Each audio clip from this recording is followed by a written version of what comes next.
तुळस सुकत असेल तर हं, पहिली गोष्ट म्हणजे तुळस आहे ना कधी पण ईशान्य पूर्व ह्या दिशेत जर लावली तर हं, तुळस सुकणार नाही. हं. लोक काय करतात, आग्नेयमध्ये, नैऋत्यमध्ये, पश्चिमेमध्ये जर तुळस लावत असेल तर डेफिनेटली तुळस वाढणारच नाही. ओके. हा फर्स्ट थिंग. बरं. सेकंडरी जर समजा निगेटिव्हिटी वाटत असेल हं, घरामध्ये तर एक छोटंसं हवन करा. बऱ्याच वेळा अग्निहोत्र जे आपण म्हणतो हां, पात्रामध्ये घेऊन हां. अग्निहोत्र केलं जातं, तर तेही करा. त्याच्याने ओके. पॉझिटिव्हिटी वाढणार आहे तुमचं.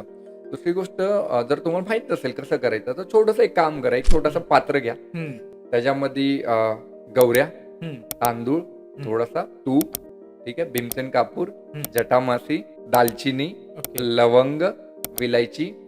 विलायची, दालचिनी, लवंग हे 5-5 जरी टाकले तुकडे हां, तरी चालतील हां. ह्याच्यामध्ये. आणि गुगुळदूध ओके. हे दररोज संध्याकाळी तुम्ही हवन करा ह्याचं, म्हणजे त्याला जाळा. आणि एक जेव्हा तुम्ही समिधा त्याच्यामध्ये टाकताय तर हां. एक छोटासा ओम श्रीम नमः हा एक मंत्र आहे. जर तो तुम्ही म्हणत असेल ओके. तर त्याच्याने लक्ष्मीला अट्रॅक्ट करण्यासाठी जास्त पॉवरफुल ती गोष्ट